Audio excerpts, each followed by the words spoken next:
Welcome to the Edge of the Algorithm podcast, where we deep dive into the aspects of AI security. Today, we're unpacking a really critical topic. How do you secure those incredibly powerful generative AI systems you might be building or using? It's complex, right? Because these aren't just, traditional applications. Not at all. They interact with data dynamically, they make decisions, and frankly, the model itself is kind of a new actor in your system. Yeah, Needs careful handling. exactly. And a big part of the answer, we think, lies in applying the principles of zero trust. Yeah, it's a concept that's really shifted cybersecurity thinking quite a bit. Zero trust isn't about building a strong wall and trusting everything inside. It's based on a core idea. Never trust, always verify. Never trust, always verify, okay? Right. It means you assume nothing is trustworthy. Doesn't matter if it's a user, a device, or like you said, even a component inside an app. Every single access attempt, every interaction needs continuous authentication, authorization, and validation. Always, no matter where it's coming from. And applying this to GenAI seems particularly urgent right now. Oh, absolutely. I mean, these applications often process and even generate sensitive data. They connect out to other systems, and they face these unique risks, like prompt injection, someone trying to trick the model. Right, or data leakage. That's a big one. Huge. And what's fascinating is how that AI model itself, it needs to be treated with the same scrutiny as a person logging in. So verify the model too. Verify the model, verify its access, its requests. Adopting zero trust here, it just reduces the attack surface significantly. Okay, and you mentioned risks.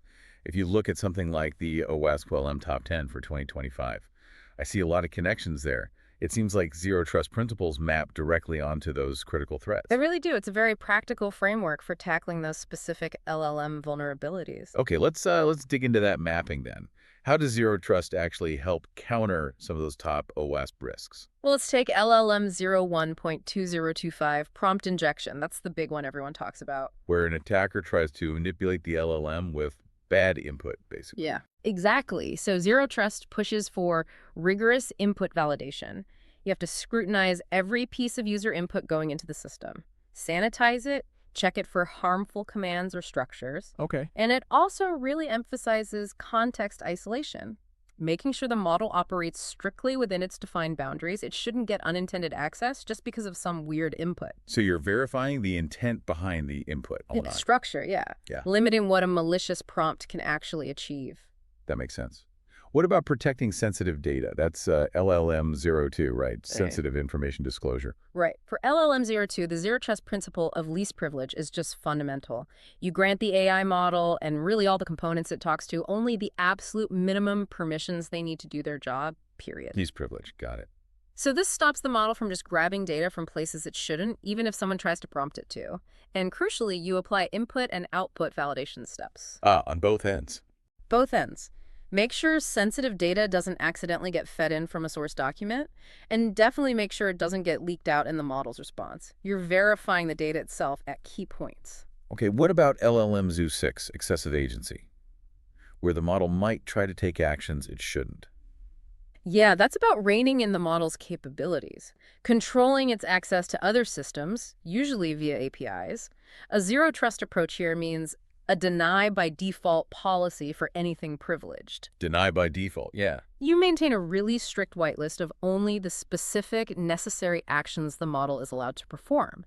So even if a prompt tries to make the model, say, delete a database or send an email it shouldn't, those actions are blocked. They're not on the approved list. So it's not just about who accesses the AI, but really controlling the AI's own access and the whole data flow around it. Exactly. Okay, so this brings us to applying it.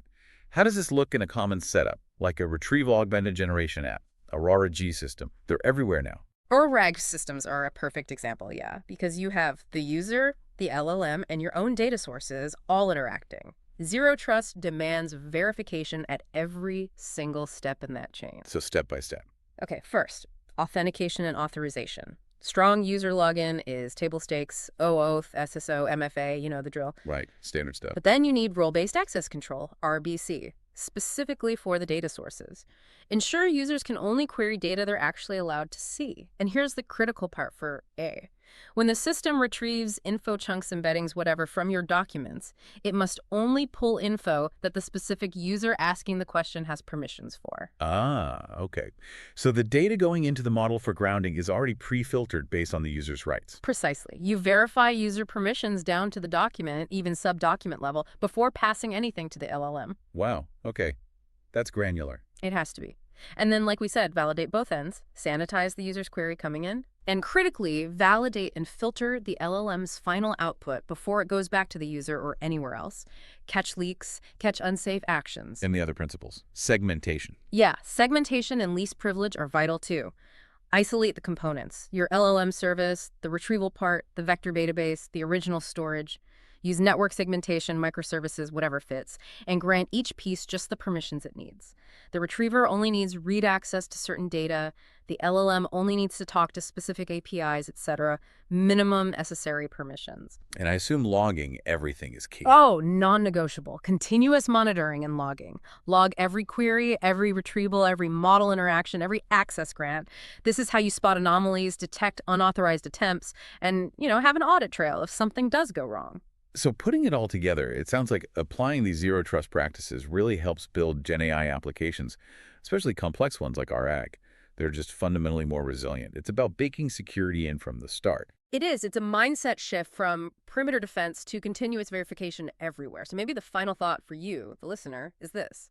Consider how shifting to continuously verifying every interaction, even those internal chats between components in our RAG system, how does that never trust, always verify principle fundamentally change how you approach security? It moves you from being reactive to proactively minimizing risk at every single step.